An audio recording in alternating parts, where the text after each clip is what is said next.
Hello दगड़ियों, तो मेरी आप लोग को किताबें स्वागत है इसलिए मेरा न्यू होती ब्लॉग हैं में। कि इनमें जो हमार चित्र होते हैं प्रशिक्षण चलनो बच्चे चाहिए बहुत और गौर से पोषण देखते भी हैं, और पढ़ाई भी। तो वह में खूब आनंद कहानी लेते हैं सुनाने ये मैडम किताबों का। आप भी सुना। और इनकी यो खासियत ये होती है कि अपू इसमें जो कुटन लिखा है हुआ इस होता है कहानी वो कम होता है ध्यान और लगे चित्र सुने उसमें हैं। थोड़ा ज्यादा तो होता है दगड़ियों हम ताकि अपने बच्चा आंगनबाड़ी ऑब्जर्व केंद्र करे। में बच्चों थी भाई यन जैसे छोटी आपने छोटी कहानी आंगनबाड़ी में सुनाना। नोटिस किया है मैंने कि कहा अगर बच्चों को आपने कलर मनोरंजन रंग की भी हो बिंदी भी रहा और लगाई हो ना पढ़ाई भी और तो पोषण छोटा भी बच्चा साथ नोटिस साथ कर हो गए लेता है, बच्चों को। पहचान जाता है मैम कुछ पढ़ाई भी गलत कर होने रही है। रंजन में क्या कि छोटा हाँ, बच्चा अगर चने को आपने सब अलग वही तरीके हिसाब की से नहीं नेल पढ़े पेंट जादू लगा दी कहानी उसके का घर माध्यम बार, से पढ़ा तो तो वो बच्चा तुरंत खूब बताता ध्यान से है, सुन देना। बताएगी कि मैडम आज आप ना बहुत सुंदर लग रहे हो कि आपने ये नेल पेंट लगा दिए, या आपके कपड़े, आपके चप्पल, आपके जूते, आपके बाल बनाने का हेयर स्टाइल। छोटे बच्चे हर बारीक से बारीक चीज नोटिस करते हैं।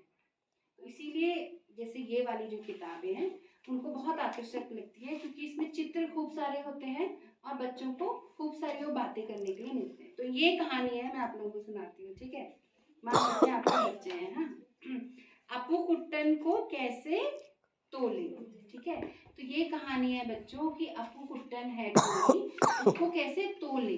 तोलना मतलब हाँ, सवाल आया नहीं कि लोग जवाब पहले तैयार कर लेते थे, सबके पास सब तरीके के जवाब रहते थे। लेकिन एक दिन एक साफ ऐसा नहीं होना सवाल साफ। आया कि सब कंफ्यूज हो गए। क्या रहा होगा वो सवाल।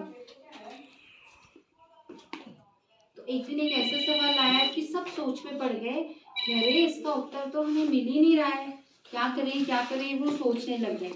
एक दिन तो वहां पूरी खलबली मच गई कि अरे हमें तो इस जगह क्या है उत्तर मिल ही नहीं पा रहा है। लोग थमे, बाल नोचे, बहुत से सिर खुजलाए, क्या करेंगे, मिल ही नहीं रहा हमें इसका उत्तर तो।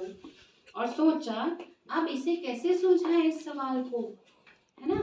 अब राजकुमार ने वो दरअसल वो सवाल पूछा था।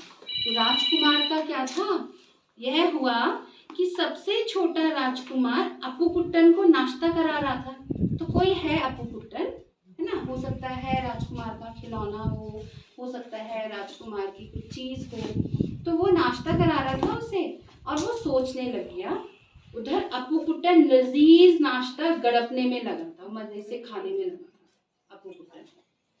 इधर नन्हे राजकुमार के दिमाग में कीड़ा फुलफुलाया। उसका सवाल बड़ा सरल था, वह जानना चाहता था कि अपू कुट्टन का वजन कितना होगा, है ना? तो क्या होगा अपू कुट्टन, सोचो जरा, क्या हो सकता है।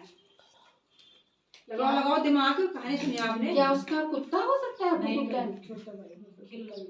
खिलौना, बिल्ली, खा रहा है वो तो फिर। हाँ वो तो खा रहा है। पर ये सवाल सुन के पता क्या हुआ, नौकर चाकर जो थे वो बहुत कंफ्यूज हो गए, बहुत चकरा गए कि ये तो कैसे हो सकता है। कुट्टन का वजन नापना है, हमें तोलना है, ऐसा कैसे होगा, कैसे करेंगे हम अपू कुट्टन का वजन। तो कौन रहा होगा अपू कुट्टन, सोचो, है ना, आगे देखते हैं। फिर जल्द ही जो यह सवाल था कि भाई अपू कुट्टन का वजन क्या होगा, वो सब जगह पूरे राज्य में फैल गया।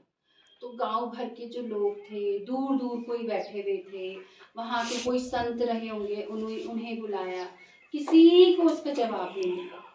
क्या तराजू नहीं है उनके पास, लोग सोच रहे थे कि नहीं, पर अपू कुट्टन को तो तराजू में भी नहीं बैठा सकते।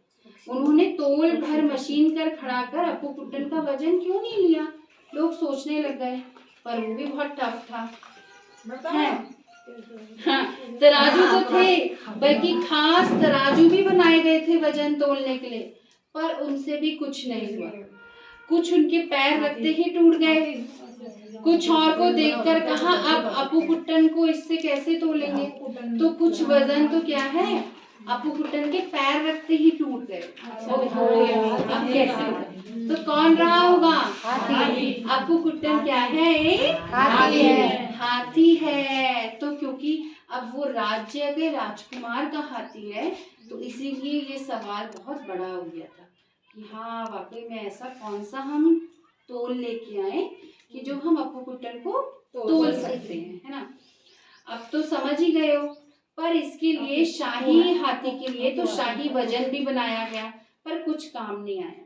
तो एक छोटी सी बच्ची थी मीनू, नन्ही बच्ची मीनू को एक आइडिया आया कि अच्छा चलो मैं तुम्हें बताती हूँ कि अप्पू कुट्टन का वजन कैसे तोलेंगे।